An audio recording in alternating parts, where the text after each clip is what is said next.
le principal obstacle au bonheur, c'est nos propres pensées. C'est pas quelque chose d'extérieur à soi. Le bonheur pour moi, c'est la liberté.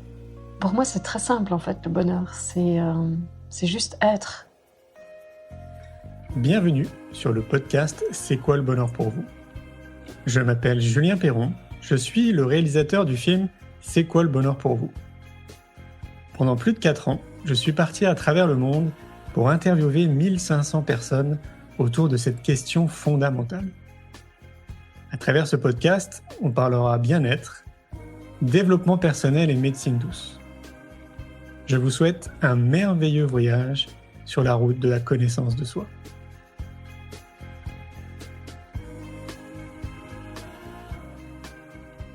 Aujourd'hui, j'ai le plaisir de recevoir un invité podcast, Herveline Denis, du podcast La Petite Voix. La Petite Voix, c'est le podcast qui donne la parole à ceux et celles qui font du bien. Psy, sophrologues, magnétiseurs ou autres. Ils se consacrent à notre bien-être et à notre développement personnel. Chaque semaine, elle part à la rencontre de celles et ceux qui parcourent le monde à travers leur métier. Des conversations intimes et sans blabla qui vont nous éclairer, nous inspirer. Je vous souhaite une belle écoute. J'ai aucun regret. Avec tout ce qu'on a pu traverser, je me dis en même temps, j'ai beaucoup de chance et oui, bien sûr qu'il y a des choses qu'on referait peut-être différemment, mais chambouler, refaire tout à zéro, non.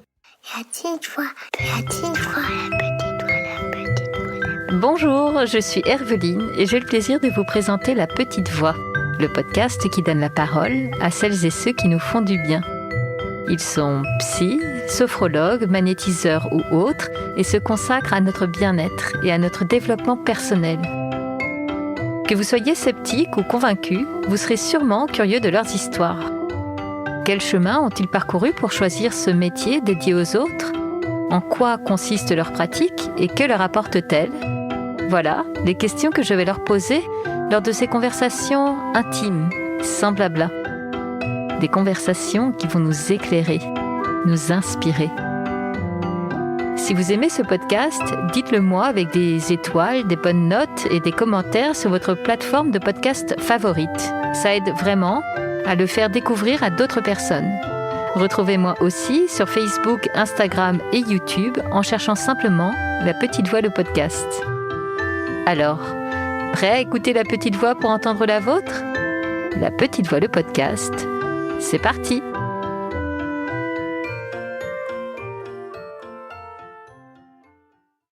Ce matin-là de mars dans la Drôme, alors que je m'apprêtais à partir faire cette interview, j'ai eu envie de faire une story sur Instagram. Une story qui disait quelque chose comme « Aller en route pour une nouvelle rencontre de La Petite Voix », une rencontre que je pressens déjà belle et touchante. Je ne sais pas pourquoi j'ai fait cette story. Qu'est-ce qui m'a donné envie de le faire sur le moment ?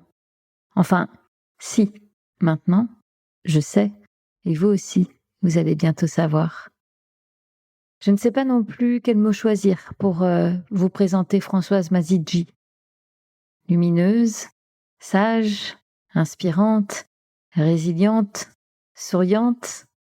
Françoise a su dès l'enfance que lorsqu'elle serait grande, elle soignerait les gens en prenant soin de leurs pieds. Depuis, elle a compris qu'elle accédait à notre âme en nous massant les pieds et les jambes. Je sais, c'est dingue. Mais si vous connaissez un peu La Petite Voix, vous le savez maintenant. Des choses dingues peuvent arriver même aux personnes les plus saines d'esprit. Alors je vous laisse découvrir cet épisode par vous-même. Bienvenue dans un épisode extrêmement touchant, un épisode qui donne envie d'aimer la vie. Avec Françoise, nous allons parler d'une petite fille éloignée de longs mois de sa famille, d'un deuil terrible, mais pourtant source d'amour, et d'une vie passée à prendre soin des autres.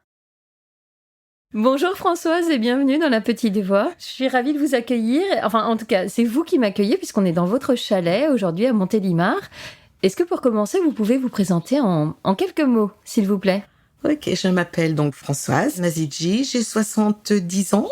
J'étais infirmière toute ma vie. Et puis, donc, depuis toute petite, très attirée et vraiment, j'allais dire, amenée à masser les pieds très tôt.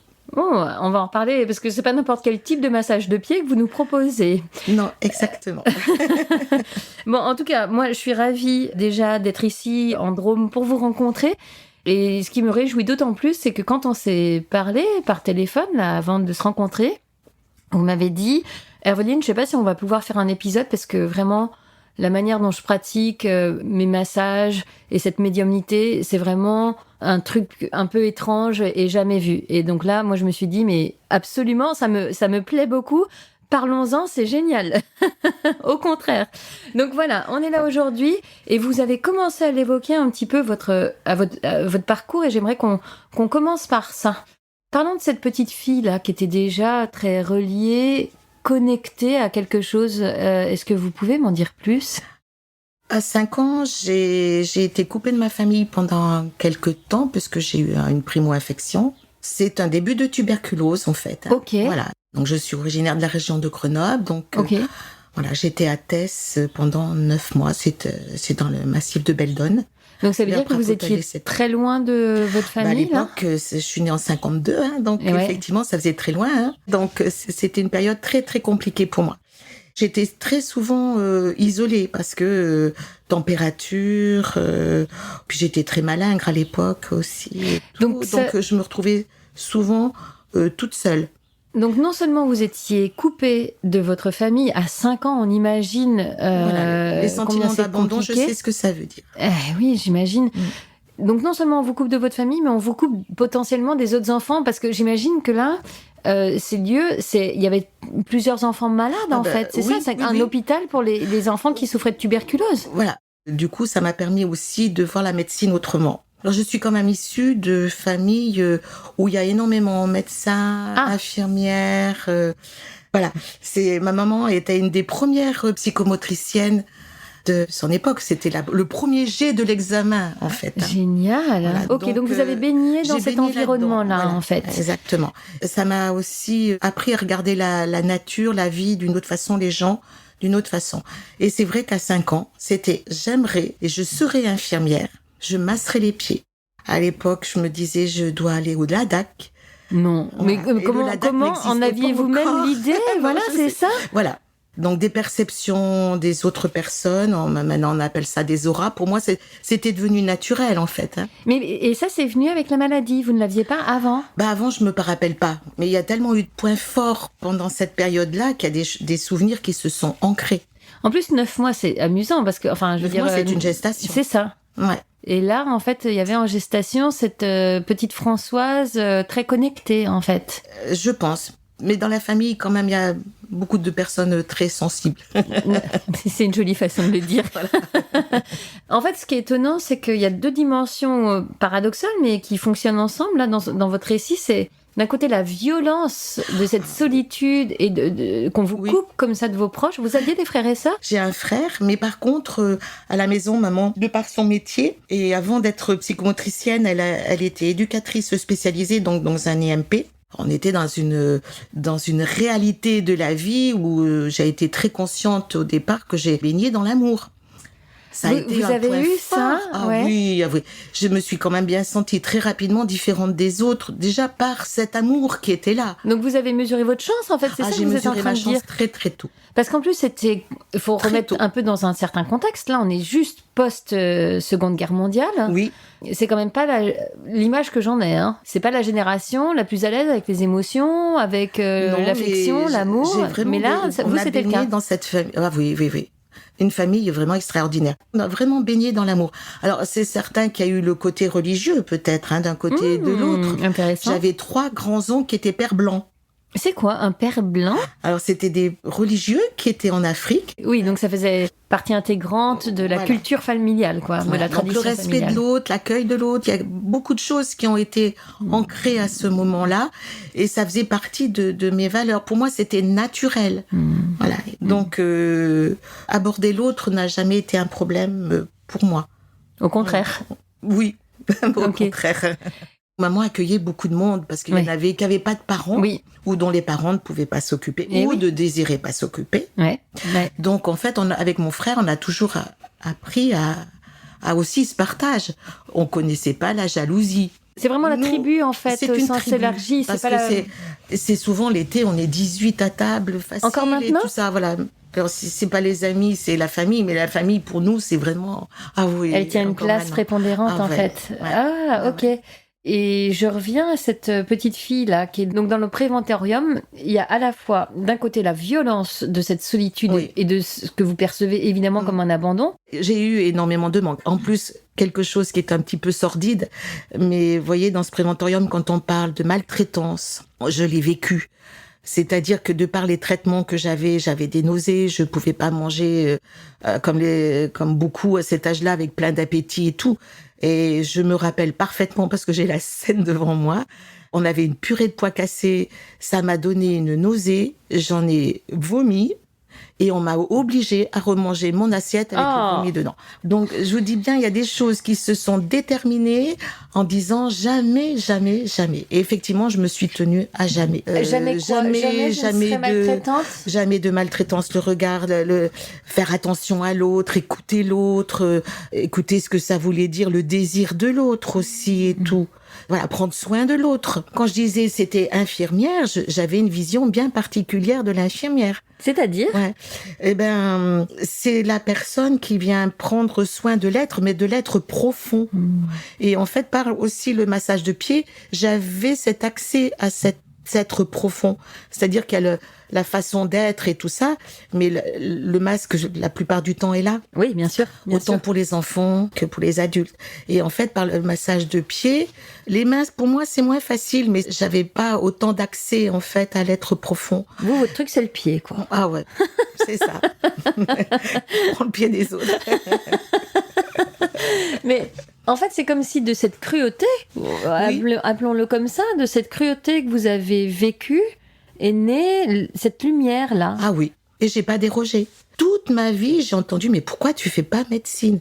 J'ai eu un mari médecin. J'ai toujours été intéressée par tout ce qui était découverte et tout ça. C'était important aussi. Hein. Oui. Mais il y avait tellement d'autres approches que pour moi, les autres approches étaient complémentaires. D'accord. Voilà. Okay. C'est pas de la médecine parallèle. C'est de la médecine complémentaire. On est d'accord. On a besoin des examens. Il y a besoin de machines comme il existe maintenant. Absolument. Notre intuition ne suffit pas. Non, merci de le rappeler. Moi, je suis toujours vraiment très consciente et vigilante là-dessus.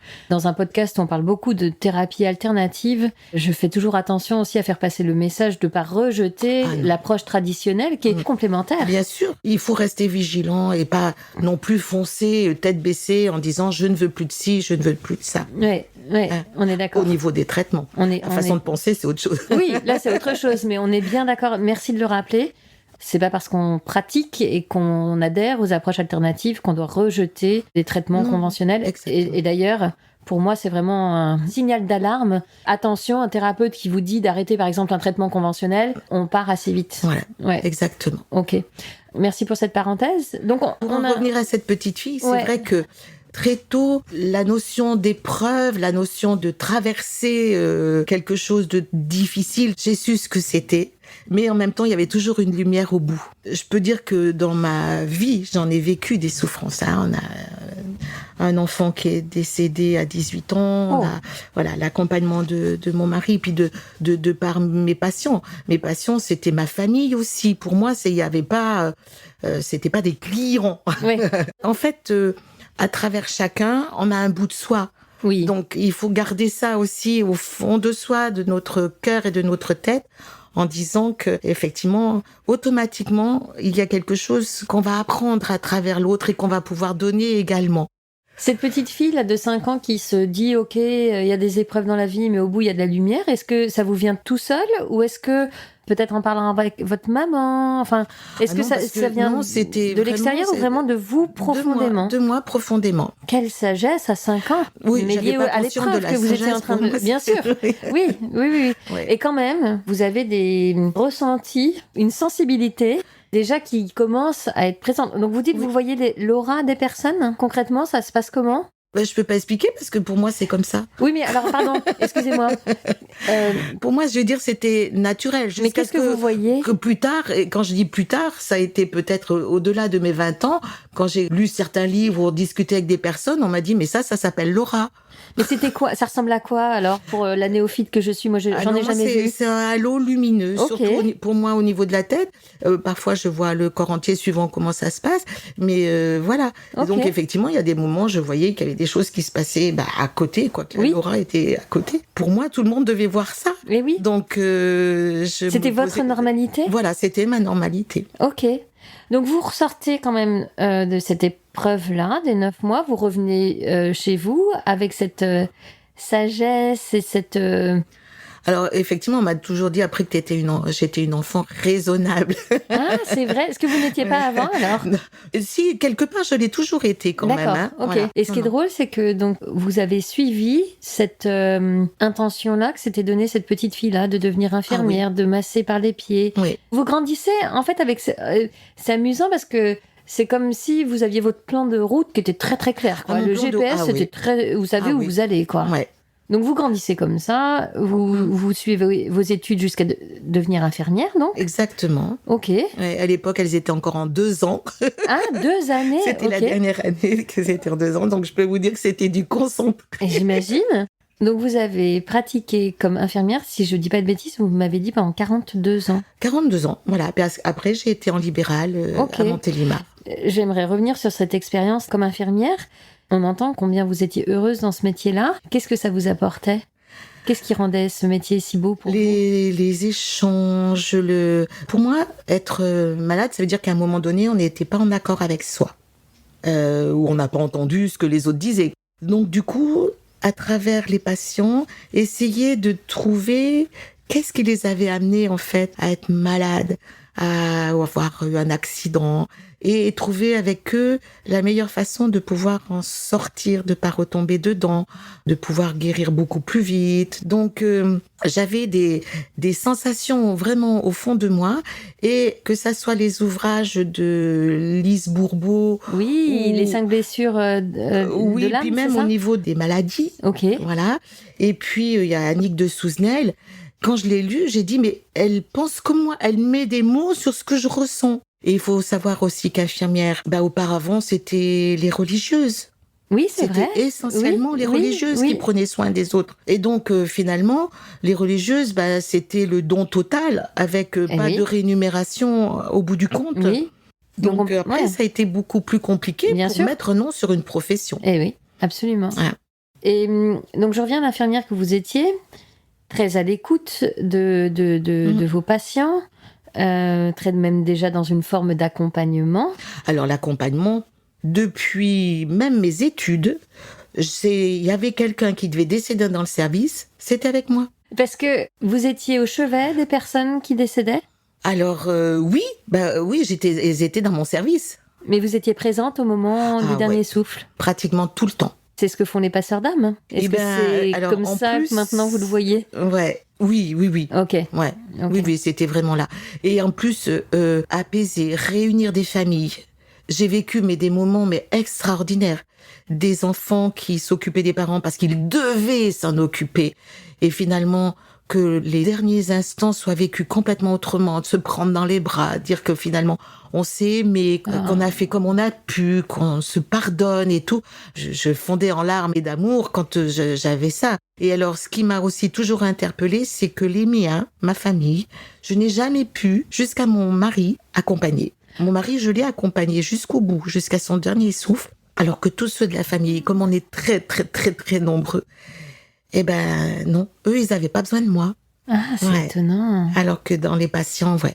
Et des fois, je dormais, je me disais, il est en train de partir, ou elle est en train de partir. Incroyable. J'écrirais, le téléphone sonnait. Françoise, vous pouvez venir. Donc on vous demandait de venir pour accompagner. Ouais. Donc on vous reconnaissait dans votre service, Ouais. là où vous travaillez, cette qualité-là de passeuse d'âme. C'était pas dit Ouais. comme ça, j'imagine, pas avec ces mots-là. Ouais. Et là, on est d'accord que c'est plus du tout du ressort de votre statut d'infirmière, mais plus de cette sensibilité-là. Oui, les personnes le ressentent parce que c'est un abandon total. Abandon, en latin, c'est se donner au-delà de soi.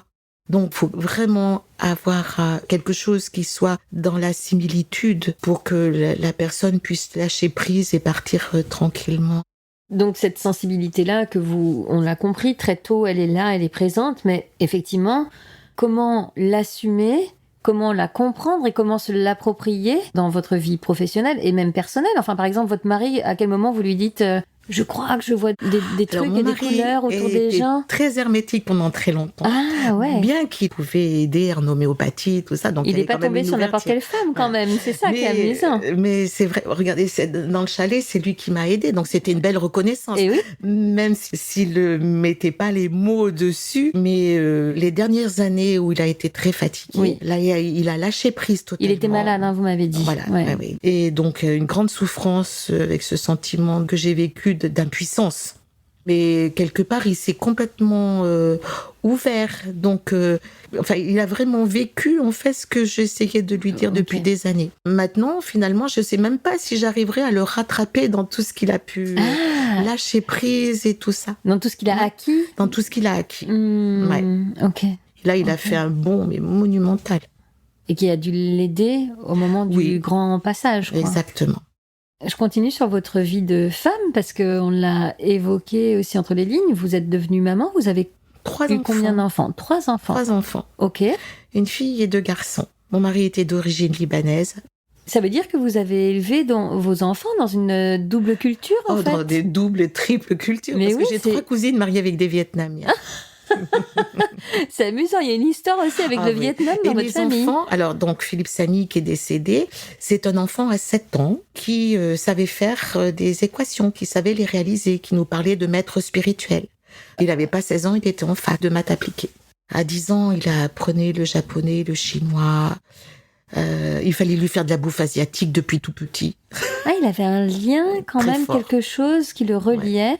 À chaque fois qu'il y avait des émissions sur le Tibet, sur le Ladakh, sur la... Tiens, le Ladakh, décidément, on en reparle. Ouais. Il avait hérité... il m'enregistrait. À l'époque, c'était les cassettes, les gros trucs. Au magnétoscope. Voilà, c'est ça. Ok. Vos 2 autres enfants, eux... Un parcours de vie bien plein aussi et tout. Ils se débrouillent très, très bien dans la vie. Ok. Ouais. Et est-ce qu'on peut revenir sur Philippe Samy ? Vous dites que vous l'avez perdu quand il avait 18 ans. Oui, il a mis fin à ses jours. Alors que je vous dise aussi, et ça peut paraître surprenant, mais à chaque enfant, quand j'ai accouché, j'ai vu leur chemin de vie. Alors je n'ai pas vécu avec ça tout le temps. Disons que c'est par des fois des épisodes de vie qui me disaient, mais oui, tu le savais. Je l'avais vu. Voilà. Donc Philippe Samy, à 18 ans, a décidé de... pour lui, il est parti pour faire autre chose ailleurs. Il nous l'a écrit. Donc il a mis fin à ses jours en se pendant à un énorme arbre à Montpellier, mais face à la mer, face au ciel. Donc on a été effondrés de chagrin, de pas y croire, de révolte, d'envie de hurler. Et puis au bout de 2 jours, je me suis dit, mais arrête de te mentir, tu le savais. Est-ce que ça fait partie des informations que vous aviez eues Oui, je le voyais pas adulte. Il était adulte dans son âme, dans son être. À 18 ans, il était plus adulte que vous et moi réunis. Mais c'était pas adulte dans l'âge, en fait. Oui. Voilà. Pardon, on peut en parler de cet événement. C'est ok pour vous si je vous pose cette parce question. que j'ai aidé tellement de personnes après par rapport au suicide. Dieu sait combien déjà perdre un enfant, c'est inimaginable. C'est là où heureusement que j'avais cette foi profonde, où j'ai été entourée d'amour d'une façon monumentale également, par la famille, par les amis. Je veux dire, ils ont été très présents. Pas que pour moi, pour mon mari, les enfants. C'était... Ah oui. Jean-Karim avait 15 ans à l'époque. 15 ans. Et Nadia en avait 21, elle était au Liban à l'époque. Et les soins ont changé complètement après le départ de Philippe Samy. Dire pour moi, il est dans le soin. Il y a quelque chose. Ça peut paraître aberrant, que je suis complètement peut-être neuneu. Non, je vous rassure, ici, on peut tout dire à ce micro, surtout de cet ordre-là. Tout va bien. Donc, en fait, depuis toute petite, c'est vrai que quand je touche les pieds, je m'entends parler.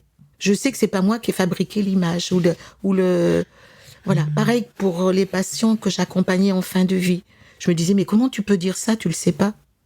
Et dans le soin, c'est ça. Je m'entends parler. Je fais le facteur.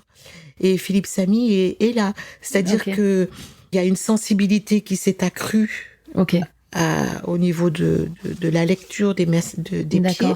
Et en même temps, il y a un deuxième ton qui s'est mis en place et qui est vraiment relié à la spiritualité, à cet accord que je désirais depuis longtemps de l'être profond avec la personne.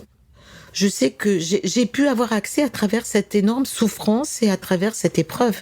Je reviens sur son décès. Vous dites qu'en fait, il est parti. C'est presque pas comme un immense mal-être, comme on imagine souvent dans le cas des suicides, mais parce qu'il était appelé. Il n'était pas du tout dépressif, parce qu'on a demandé. C'était un gamin, il jouait du piano, de la guitare, il a appris tout seul. Hein. Il avait des copains, donc... On ne peut pas dire qu'il était malheureux ou qu'il y avait des signes de mal-être. En fait, Philippe Samy, c'était un être extraordinaire. Exactement. Et donc son parcours devait l'être aussi. Et comme s'il avait décidé qu'il avait vécu ce qu'il avait à vivre sur cette terre, parce qu'il avait certainement, la manière dont vous parlez de lui... Il avait besoin de nous bousculer. Lui, il avait besoin de cette étape-là aussi pour grandir, là-haut également. C'est ça. Hein, il est passé à un autre stade, et nous, de nous faire grandir. Donc quand vous apprenez son décès, ça vous tombe dessus. Enfin, alors en dehors du fait que vous ayez eu peut-être cette information à l'accouchement, mais enfin... Donc pendant 48 heures, moi j'ai vécu avec du noir. C'est quelque chose déjà que j'avais vécu à travers des décès. C'est-à-dire que je vois tout noir pendant un moment. Comme un voile noir qui occulte tout. C'est-à-dire que je vis, mais c'est comme si j'étais en survie en même temps. Qui peut s'entendre dans ce contexte-là. Hein. On peut comprendre que dans ce contexte-là, on est en mode... Alors j'ai essayé de travailler parce que je me disais, je vais devenir folle. Et mon mari était sur Montpellier parce qu'à ce moment-là, il le cherchait. On n'était pas arrivé à le trouver encore. Mais vous saviez qu'il s'était suicidé, c'est ça? Pas encore, mais je savais au fond de moi qu'il était décédé. Quand j'ai vu ce voile noir, je me suis dit, on n'arrivera pas à le trouver vivant. Alors pardon, en fait, ce qui s'est passé, c'est qu'il y a eu un moment où vous n'avez plus de contact avec lui et vous vous êtes inquiété de ne pas le trouver, de ne pas savoir où il était. Oui, parce que le vendredi soir, en général, on n'avait pas les portables comme maintenant. Oui. Hein. On commençait à les avoir, ça c'est sûr. On est en quelle année, là? En 98. D'accord. Moi, j'en avais pour mon boulot, mais je n'en servais pas comme ça. Oui, c'est pas l'usage qu'on a aujourd'hui. Donc, il y avait un téléphone fixe sur Montpellier à l'appartement. Donc, on se donnait rendez-vous parce qu'après, il partait, j'allais jouer de la musique. Et je téléphone et Brice me dit, mais depuis ce matin, il est parti en vélo, mais on ne le trouve pas. Il n'est pas allé en cours, on ne sait pas où il est. Brice est un de ses copains? Voilà. Ouais, okay. Ouais. Donc, mon mari était descendu tout de suite et ils ont cherché de partout. Donc, tout de suite, quand même, il y a eu une vraie inquiétude. Et puis vous dites que vous avez senti... Ah oui. Le voile noir. Ce voile noir. Ouais. Et donc, 48 heures après, en pleine nuit, on dormait l'un à côté de l'autre avec Jean-Karim parce que il était tellement anxieux, tellement... Il avait très peur son grand frère. C'était, Donc, vers 4 heures du matin, j'entends frapper. Je me suis dit, mais attends, je rêve ou pas? Je sommeillais, mais j'arrivais pas à dormir profondément. Mais là, j'entends de nouveau frapper. Je me suis dit, mais il est là. Alors, j'ai tout faux. J'ai tout faux. En fait, il est remonté, je sais pas comment, mais... il est là. Il est là. Je vais pour ouvrir, mais j'entends encore frapper. Donc, je suis persuadée qu'il est derrière. C'est lui, ouais. J'ouvre la porte, j'ouvre les volets, et là, personne. Mais une lumière immense et une paix qui est arrivée à ce moment-là. En pleine nuit, à 4 heures du matin? Et qui émanait d'où? Enfin, il y avait un centre lumineux ou c'était juste la lumière? Pour lui, il est arrivé à... Il a fait son ascension? Son ascension totale, et voilà. Sauf que, donc, à ce moment-là, vous ne l'aviez pas encore retrouvé. Donc, en fait, là, vous avez la confirmation de son décès. Ouais. Là, par contre, ça y est, vous êtes sûr qu'il est décédé. Ah, là, j'étais sûre qu'il était décédé. Et vous en faites part à Georges, aux enfants? Oui. Okay. Oui. Vous leur dites et ils l'entendent? Oui. Okay. Oui. Okay. Et puis finalement, il est retrouvé le lendemain. Donc là, c'est acté. C'est un jogger qui l'a trouvé. Oui. D'accord. Peut-être que vous me trouvez détachée comme ça quand je parle du suicide, mais du coup, j'ai quitté quand même une sorte de jugement par rapport à cette forme de personne. J'ai travaillé en neuropsychiatrie aussi, donc le suicide, je n'ai pas de jugement. Et là, en fait, j'ai vraiment ouvert cette notion de pouvoir entendre ce que pouvait être le suicide. C'est-à-dire que quand il y a vraiment finalisation, c'est que l'âme devait partir. C'était écrit comme ça, exactement. Et c'est OK. Enfin, les gens n'étaient pas malades, c'était pas un accident. Non, c'était un acte volontaire. C'est un acte volontaire. Où on décide que la vie, en tout cas cette vie-ci... Et c'est aussi à respecter. Oui. C'était pas un appel au secours. D'ailleurs, il en a jamais parlé. Ceux qui appellent au secours, c'est tout à fait différent. Ok. Comment, en tant que maman, on arrive dans ce cas-là à garder la foi et à se dire qu'on va se relever, en fait, tout simplement? Ça a été très compliqué. Pendant plusieurs mois, j'avais l'impression d'avoir un trou dans mon ventre, d'avoir un vide. Ouais. Donc j'ai des amis qui m'ont aidée. Ça a passé par le magnétisme aussi et tout pour pouvoir essayer de me reconstruire mon intérieur, ventre. Mais c'est pas n'importe quel endroit pour une maman, le ventre. Bien sûr, voilà. Après, c'est certain que mon âme, mon être profond a beaucoup avancé. Les soins ont pris une autre dimension, ont pris tout à fait autre chose. Ça bouscule la confiance. Pendant quelque temps, on vacille complètement. On est en survie. C'est une expérience qu'on souhaite pas aux autres. Malheureusement, la vie est faite que des tas de parents ou frères et sœurs ou familles vont vivre. Mais sortir aussi de... Quand on a fait le tour des sentiments, est-ce que j'ai dit, pas dit, fait, pas fait, on se rend compte que certainement qu'on a fait des erreurs. Bien sûr. Mais en même temps, tout ce qu'on a fait, on l'a fait avec amour. Et oui, même les erreurs. Exactement. Il y a quelque chose qui était inéductable. C'était pas de notre ressort à nous. Oui. C'est d'accueillir aussi ces hurlements qu'on a au fond de soi en disant, allez, tu hurles un bon coup et puis voilà, tu vas pouvoir respirer et continuer ton chemin après. Vous voyez, cette notion d'épreuve fait qu'à travers les massages de pieds, ça a donné une autre sensibilité et une autre... Quand je dis je fais le facteur, en fait, moi j'ai des images, j'ai des perceptions, j'ai des phrases qui me viennent. C'est cette ultra-sensibilité. Médicalement parlant, est-ce que il y a quelque chose dans mes neurones ou dans mes amines cérébrales peut-être qu'on arrivera à le trouver, pourquoi des fois les grandes épreuves arrivent à donner à cette sensibilité. Mais je sais qu'au départ, de toute façon, il y avait déjà une sensibilité. C'est ça. Et vous le dites, il y a quelque chose dans la famille aussi. Exactement. Mais c'est comme si, donc vous êtes né avec cette empreinte génétique-là, que dans cette première épreuve, quand vous aviez 5 ans, le canal s'est ouvert, et dans cette deuxième immense épreuve de la perte de votre fils, là, il y a quelque chose qui a rayonné. Et c'est ce qui est dingue, parce qu'il y a d'un côté la violence de vivre ça. Ouais. Mais le chagrin, il faut le vivre. Hein. Il y a le chagrin à vivre. Ça m'a pas... Comment dire, malgré ma spiritualité, le chagrin, je le vivais. Bien sûr. Oui. Et puis il est indispensable à vivre si on veut pas ça. Il fait partie des étapes du deuil. Exactement. À aucun moment, dans ce chagrin-là, et peut-être de colère, en tout cas, vous voyez, c'est ce qui me vient, vous dites, mais toutes ces choses-là, de spiritualité et tout ça, je bazarde tout, en fait. Vous voyez, dans un mouvement de colère. Quoi. Oui. Alors, les premiers jours qui ont suivi donc le fait qu'on ait trouvé Philippe Samy, il y avait cette colère, cette impuissance, cette notion de désir de hurler avant d'avoir l'acceptation et de me dire arrête de te mentir. On n'a pas 50 mots à nous, on dit mentir. Oui. Mais arrête de te leurrer, tu le savais. Tu le sais, voilà, exactement. Donc à partir de ce moment-là, le cheminement a été différent. J'ai accepté mon chagrin, j'ai accepté ma colère, mon impuissance. J'ai eu ma dose de chagrin, mais j'étais quelque part incapable de pouvoir aider mon mari dans son chagrin. Parce qu'en plus, il y a des choses qu'il n'arrivait pas à exprimer. Donc on essayait de parler aux enfants et tout, mais c'est compliqué. Là, c'était l'adolescence de Jean-Karim, c'était son moment de construction aussi à lui, de futur homme. Et Nadia, donc, qui était au Liban, qui enseignait au Liban à ce moment-là et qui préparait son doctorat, donc c'est la distance. Ouais. Mais en même temps, la distance, il y a des moments, justement, de parler de nos petites antennes et tout ça, je savais si ça allait pas, ou dans le halo. Oui. Oui. Tout de suite, on arrive à sentir. Donc, finalement, distance, oui et non. En fait, quand je vous écoute, l'impression que j'ai, c'est que finalement, toutes les identités sont détruites après une telle épreuve. La vôtre. Là, on recommence à zéro. Celle de chaque membre de la famille et le noyau de la famille, même tout est à complètement reconstruire. Voilà, on repart sur d'autres bases. Mais quelque chose de plus fort, parce qu'il y a toujours une racine qui est là. Il y a toujours quelque chose. Donc ça, c'est important. Alors, en plus, vous avez certainement dû l'entendre à travers toutes les personnes que vous avez pu avoir en lien comme ça. C'est que on a toujours des épreuves à la hauteur de ce qu'on peut surmonter. Voilà. J'ai déjà entendu ça.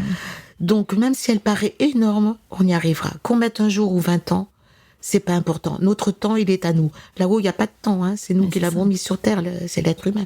C'est terrible de dire, mais ces épreuves-là, vous en faites cette belle femme-là, Oui. cette belle âme qui peut rayonner. Mais ça m'arrive de remercier Philippe Samy. Ben oui, Ouais. parce que je me rends compte à côté de quoi, autrement, j'aurais pu passer. Est-ce que c'est pas aussi un cadeau à lui faire que Ah ben merci est une prière. Ouais. Déjà, merci est une prière. Oui, c'est un cadeau de lui dire merci et d'avoir conscience que ce qui a été mis sur le chemin était indispensable pour que je puisse arriver à grandir, à me réaliser et à réaliser ce qui avait été décidé C'est en ça. commun accord. C'est ça, ouais. Donc Voilà. en fait, c'est non seulement un cadeau à lui faire à lui pour dire bah c'est ok, mais du coup aussi à vous-même de paix, de réconciliation. Ah oui, mais en plus cette paix, elle m'habite. Ah bah, C'est-à-dire vous la rayonnez, oui. S'il y a un événement qui fait que je suis un moment en colère, je sens au fond de moi d'être à côté de la paix. Donc c'est plus facile à Vous revenir. savez vite reconnecter, ouais. Voilà, c'est plus facile. Ok, quel parcours, Françoise.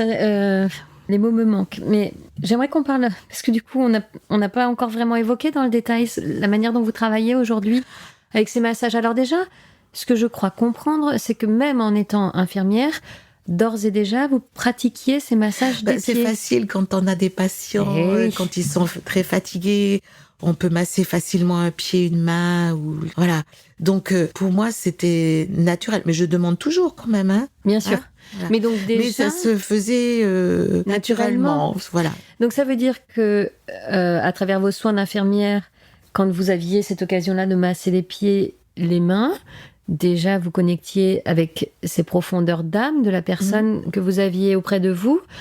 Vous receviez des messages, vous en faisiez déjà quelque chose, c'est-à-dire que vous pouviez dire aux personnes. Alors, quand les personnes viennent en un soin dans le chalet, là, effectivement, je libère tout ce que j'entends, tout ce que je reçois, à travers des patients qui ont déjà une fragilité, puisque c'est eux qui me demandent de venir à eux. Donc c'est un autre contexte. C'est-à-dire que si je prends un pied et que je masse, mais que j'ai quelques pistes, je vais leur donner une piste. Oui. Voilà. Après, à eux Et oui, de s'en servir ou pas. Parce que je me suis rendu compte aussi qu'on ne pouvait pas soigner les gens malgré eux, Mais non. s'ils le désirent pas. Parce qu'on a beau dire, ça serait chouette de faire ci, ça serait chouette de faire ça, ils entendent, ils y tiennent pas compte du tout. Mais ça leur appartient, c'est Ouais. leur chemin. donc quand vous étiez infirmière, déjà vous pratiquiez un peu ce soin-là, mais peut-être Mais pas comme de ça, manière. en dilettante, des fois en discutant, même parce qu'il y avait une main, avait une perfusion, ben voilà, on masse le bout des doigts ou on masse l'autre main. en Donc disant- vous n'étiez pas en Voilà. train nécessairement Puis il y avait d'expliquer à la personne, ah bah tiens, là je fais un soin, je vais recevoir des infos, non. évidemment pas. Ah non, c'était pas du tout, pas du tout. Non, non. Voilà. Non, simplement des pistes disant, tiens, bah oui, peut-être prendre soin de vous autrement, ou C'est ça. essayer de voir les choses autrement. Pourquoi vous avez cette peur comme ça qui est ficelée au fond de vous? Mais pas plus, Oui. voilà. Et oui, bien sûr, parce que c'était Ouais. pas l'endroit pour. Non, puis, c'était pas leur demande. En non plus, oui, Voilà. exactement, oui. Hein? Donc c'était Voilà. juste de pas déborder, Oui. en fait, du Parce que cadre même thérapeutique si je dans lequel disais, vous qu'est-ce étiez. qu'ils en auraient fait, quoi. Oui, c'est ça. Et donc, c'est au terme des 42 années où vous avez exercé comme infirmière que vous décidez d'ouvrir ce chalet. Non, le chalet, je suis même plus en quelle année, début 90 à peu près. D'accord. Ouais. Donc vous étiez encore en exercice comme infirmière. Oui. Et vous Et je aviez ces deux jonglais, casquettes-là. voilà. Oui. C'était compatible pour vous? Oh ben, il fallait jongler parce qu'avec les horaires des autres, non, je faisais mes rendez-vous que sur mes jours de repos D'accord. ou les heures de repos, tout ça, oui, je m'organisais. Donc là, vous vous êtes retrouvée avec ces deux casquettes-là à jongler entre un agenda classique d'infirmière en semaine et puis une casquette un peu moins classique de je vous masse les pieds et je vous raconte plein de choses sur votre âme. Voilà. Le Alors, week-end et les les personnes, soirs. elles viennent, des fois, elles me demandent un rendez-vous de message de pied. Oh, c'est beau, un rendez-vous de message de pied. Voilà. Ok. Alors, en fait, on peut parler de réflexologie plantaire en même temps, Oui. puisque quand je masse, il y a tout le système d'acupuncture, de réflexologie qui sont mis en route. J'ai massé à l'instinct. Donc concrètement, comment ça se passe une séance quand on vient vous voir, Françoise? Et qu'est-ce qui s'y passe? Alors, donc les personnes, elles savent qu'il y a une mise à nu quelque part, Oui. parce que à travers les pieds, oui, il y a des choses qui vont sortir que peut-être que les personnes, des fois, ont certains ressentis, qu'il y a quelque chose qui coinçait chez elles, mais Oui, sans mettre il y a de des mots sujets de et tout travail, ça. etc., Exactement. Hein. Et puis, moi, je remonte à peu près jusqu'à 700 ans à travers le massage. Oh, alors attendez, ouais, ok. Voilà. Donc, Je masque jusqu'au début de la cuisse, là. et le début de la cuisse vous emmène à 700 ans. Pardon, on remonte à 700 ans. Ça veut dire que donc, avec cet accès que vous avez à notre âme, elle est capable de vous faire part de ce qu'elle a vécu, On va parler déjà de généalogie, entre guillemets, de ce qu'a vécu la famille du côté du papa, Ok. au pied, la jambe droite pour moi, et jambe gauche pour la maman. Ouais. Il y a des personnes qui vont peut-être vivre à l'inverse, mais pour moi, c'est comme ça. Ok. Et en fait, il y a tellement de mémoire cellulaire Ouais. qui traverse donc tous ces hommes-là, après de l'autre côté, toutes ces femmes. Donc toute la on lignée des comprend déjà- hommes, toute oui. la lignée des femmes. Voilà. On se D'accord. rend compte que finalement, on a accumulé des choses qui ne sont pas à nous. Oui. Donc, oui, on parle beaucoup de viol, on Oui. parle beaucoup de touchés qui sont pas justes. Moi, j'ai des personnes qui sont... Pourquoi leurs filles se sont fait violer? Pourquoi eux-mêmes se sont fait violer? Pourquoi ils ont vécu des attouchements? Il y a ça, mais il y a Ça, plein c'est un d'autres sujet que vous choses. voyez hein. beaucoup. Oui, des personnes où il y a énormément des fois de décès ou de séparation, de suicide, Ce que vous Voilà. dites, c'est que vous constatez que chez un certain nombre de personnes, il y a des choses qui se répètent en qui fait. se répètent. Et Jusqu'à donc ce qu'on avec une arrive à thématique, couper le ouais, lien c'est ça. complètement. Oui, c'est ce qu'on et nous dit. Ouais. de poser ce qui nous appartient pas. Ce qui nous appartient pas, c'est ce qu'on Voilà. a hérité de là-haut parce qu'ils n'ont pas fait le taf, ils n'ont pas nettoyé. Donc, Oui, alors, oui, de leur ou- faute ou pas, mais Voilà, où la personne auparavant n'a pas fait non plus tout ce qu'elle devait c'est faire. ça en fait. Ouais. C'est vrai qu'on va très loin. Tout à l'heure, vous parliez de donner un exemple. J'ai une amie qui était dans le social. Quand je lui ai parlé de ce que je faisais, elle me dit, attends, moi, je veux venir et tout ça. Et elle avait une jambe avec des phlébites, des bas, Ouais. elle a été opérée, c'était pas joli, c'était tout gonflé, tout ça, là et tout, puis elle avait mal en plus. Hein. Je me suis dit, écoute, viens. Comme je vous ai dit, il y a un premier temps où je masse, Ouais. où déjà on met à plat plein de choses de compréhension, puis il y a un deuxième temps où on va réunifier. D'accord. Voilà, je dis ce que je vois, ce que les personnes peuvent ressentir aussi, parce qu'il y a des personnes Donc ça qui veut dire ressentent que la séance, déjà, ça dure un moment, hein, si j'ai bien compris, hein, ça dure C'est- 3 heures. Eh ben, ok, ce qui doit être Mais vous hyper verrez, on voit pas fatigant, le non, temps. pour Non. vous? Non. Non. Ok. Non, pas du tout. Je vais pas voir 50 personnes non plus. hein. Mais c'est ça. Et donc là, je vois un moine dans un château fort, enchaîné, les 2 pieds, qui mourait de faim parce qu'il avait fait des enluminures qui plaisaient pas. Il avait essayé de traduire autrement le texte en latin avec les... C'est très précis. C'est très précis. Et donc, ces douleurs qu'il y avait au pied, tout ça, ce sang qu'il y avait et tout. Donc, je lui dis, et elle sentait qu'il y avait des choses qui se passaient dans ses jambes et tout ça. Un jour, elle m'appelle, elle me dit, je peux passer te voir, peut-être 10 jours après. On voit, puis elle me dit, regarde ma jambe. Et en fait, elle avait complètement diminué. Alors, il y a des choses qui persistent, qui perdurent, parce que la jambe a tellement souffert qu'il y a des circuits qui pourront pas être effacés.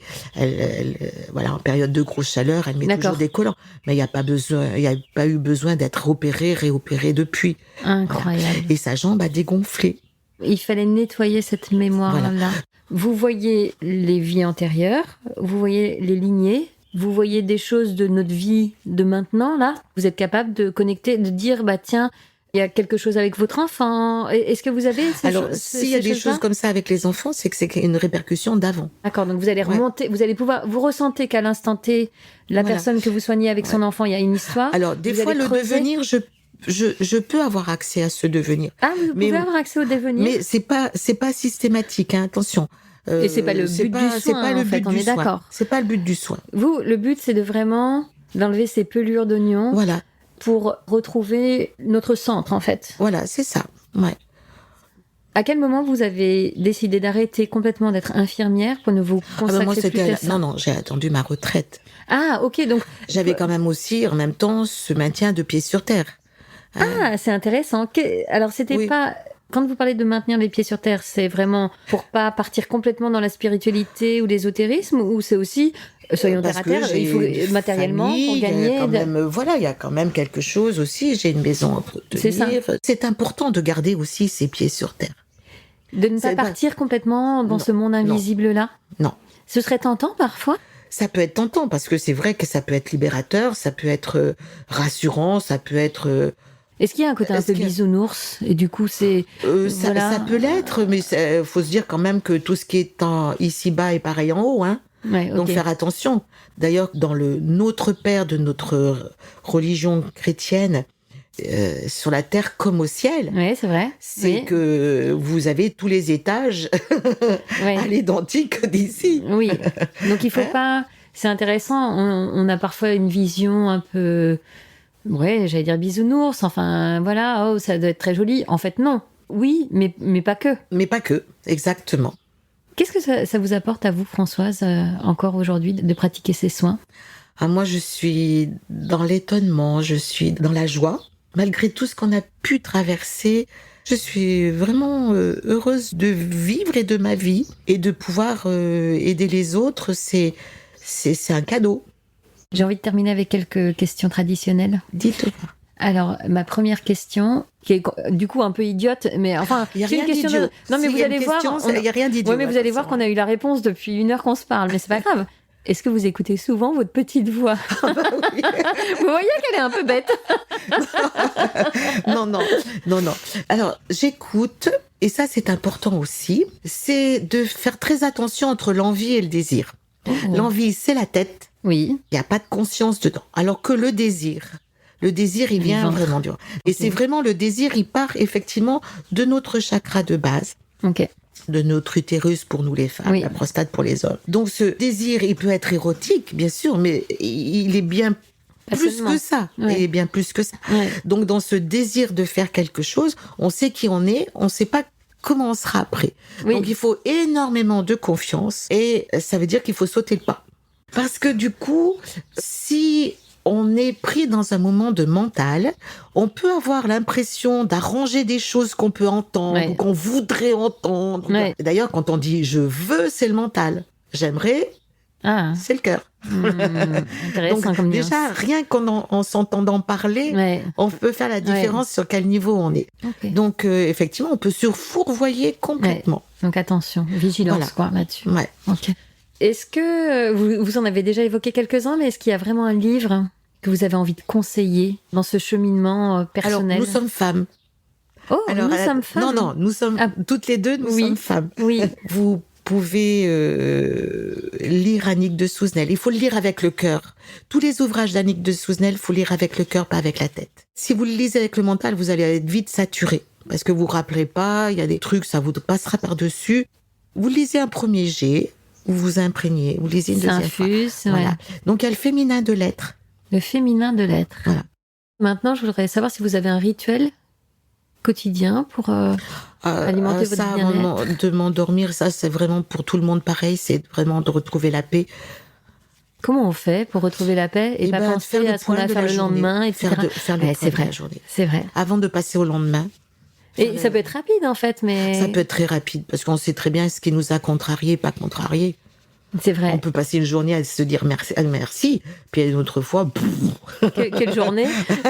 Mais c'est vrai. Exactement. Alors moi je le fais, c'est un vrai rituel que j'ai aussi le soir au moment du coucher et j'ai l'impression de mettre les choses dans leur case. Tic, tic, tic, tic, Voilà, tic. exactement. Et effectivement, ça permet Puis, de puis ça dormir prend une plus. autre dimension. Il y a des choses qu'on va mieux comprendre, mieux voir même des fois à ce moment-là. Ouais.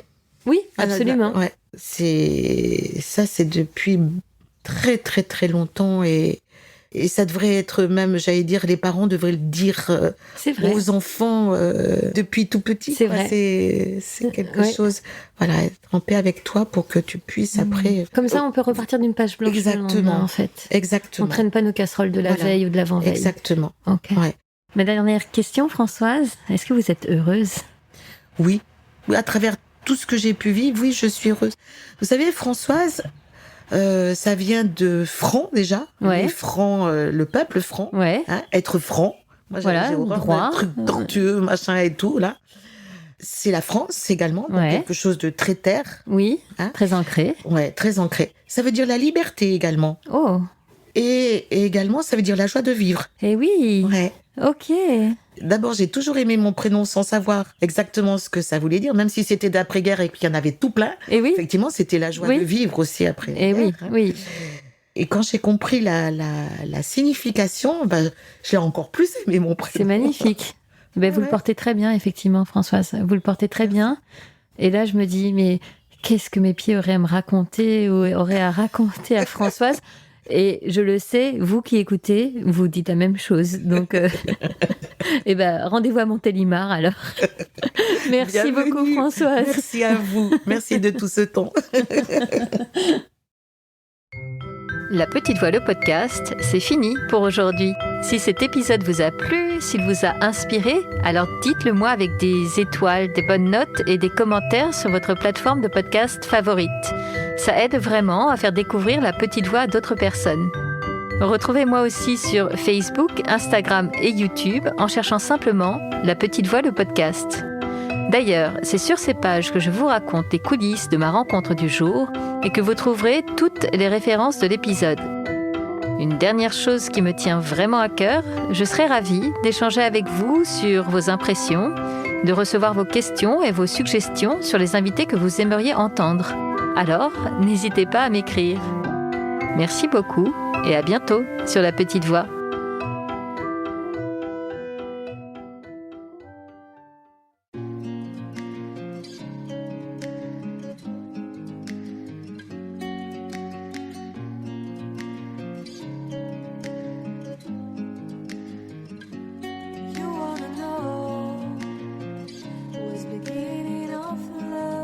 Un grand merci pour votre écoute. J'espère que vous avez passé un bon moment avec nous. Pour prolonger l'expérience C'est quoi le bonheur pour vous et continuer votre cheminement sur la connaissance de soi, je vous invite vivement à lire mon livre C'est quoi le bonheur pour vous que vous trouverez dans toutes les librairies. Jouez et amusez-vous avec le jeu de cartes entre amis, avec des inconnus, dans le monde de l'entreprise, à l'école. Regardez le film C'est quoi le bonheur pour vous et surtout, prenez soin de vous. Je vous souhaite un merveilleux voyage vers vous-même.